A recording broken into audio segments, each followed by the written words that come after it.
Hi friends, કેમ છો? ખપાતમાં આજે આપણે આપણા દેશની એજ્યુકેશન સિસ્ટમ વિશે મારો પોતાનો પ્રતિભાવ આપું છું. આજથી 40 વર્ષ પહેલાં હું સ્કૂલના એજ્યુકેશનની વાત કરું છું. જે સ્કૂલનું એજ્યુકેશન આપણું હતું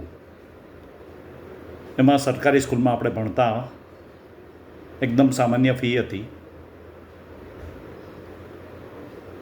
ટ્યુશન કે એવું ભાગ્યે જ લેતા હતા. મેં પોતે તો 12th સાયન્સમાં પણ ટ્યુશન નહોતું લીધું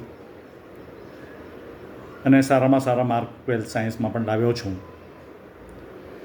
મેથ્સમાં કોઈ વાર પ્રોબ્લેમ થતો તો મેથ્સના ટીચર ગિરીશ સાહેબના ઘરે કોઈ વાર હું માર્ગદર્શન લેવા જતો.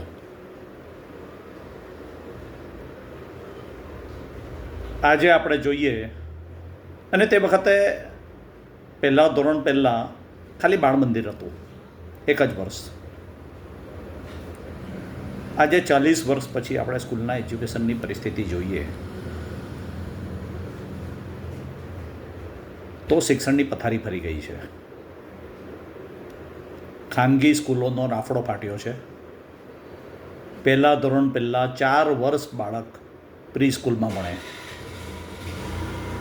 ટોડલર, પ્લે ગ્રુપ, જુનિયર કેજી અને સિનિયર કેજી પહેલાં ધોરણ પહેલાં. એટલું સારું છે કે પહેલાં 5 વર્ષ પછી પહેલાં ધોરણમાં આવતું હતું, પણ અત્યારે 6 વર્ષ પછી પહેલાં ધોરણમાં આવે છે બાળક, નવી શિક્ષણ નીતિના નિયમ પ્રમાણે.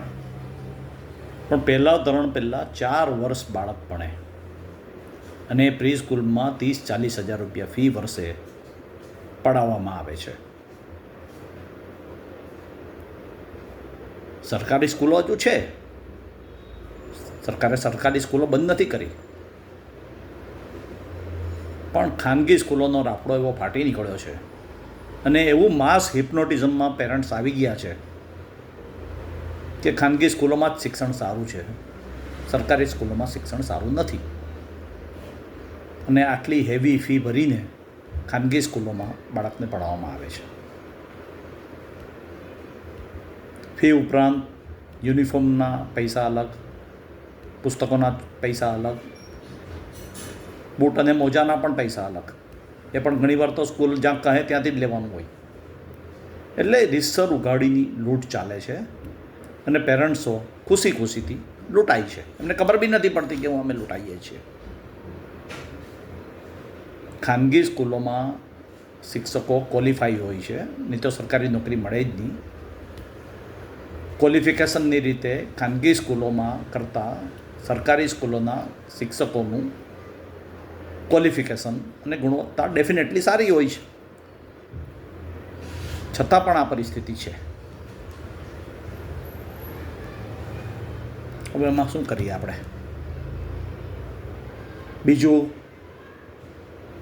જો આ દેશની અંદર એક રેલવે બોર્ડ હોય, એક ઇન્કમટેક્સનું બોર્ડ હોય અને વન નેશન વન ઇલેક્શનની જો વાત થતી હોય તો એક શિક્ષણનું બોર્ડ કેમ નથી?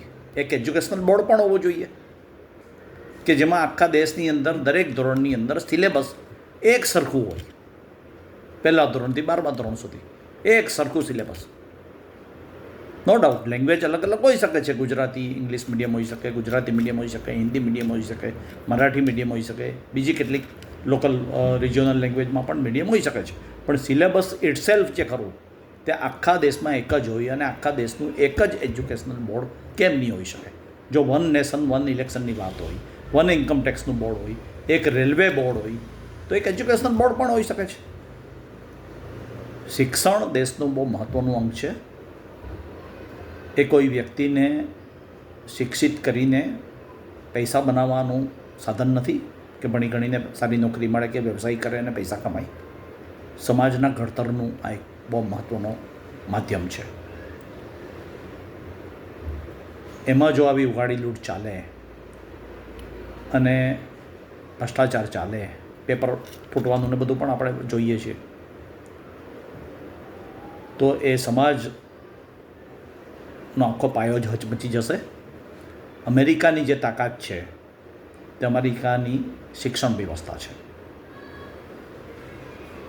મિલિટરી તાકાત નથી. ત્યાં 350-400 વર્ષ જૂની યુનિવર્સિટી હોય છે. દુનિયાની ટોપ 50 યુનિવર્સિટીમાં મોટેભાગે અમેરિકાની કે યુકેની યુનિવર્સિટી છે. સરકારે ટોપ મોસ્ટ પ્રાયોરિટી શિક્ષણની ગુણવત્તા પર આપવું જોઈએ. એમાં જે ઉઘાડી લૂંટ ચાલે છે તેના પર કાબૂ મેળવવો જોઈએ. અને મા બાપે પણ પોતે એક અવેરનેસ કેળવવાની જરૂર છે કે આવી ઉઘાડી લૂંટથી બચે. જ્યાં ઉઘાડી લૂંટ નથી થતી, યોગ્ય ફી લેવાય છે તે સ્કૂલો પણ છે. અને બીજું, આ કોચિંગ ક્લાસનો આટલો રાફડો કેમ ફાટ્યો છે? શા માટે સ્કૂલની અંદર બાળકને યોગ્ય અને પૂરેપૂરું વ્યવસ્થિત શિક્ષણ નથી અપાતું?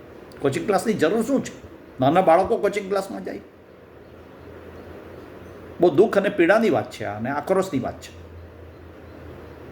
આપ આપના પ્રતિભાવ મિત્રો આપજો. ડૉક્ટર ધીરેન દેસાઈ, મારો મોબાઈલ નંબર છે 9879097964. આવજો.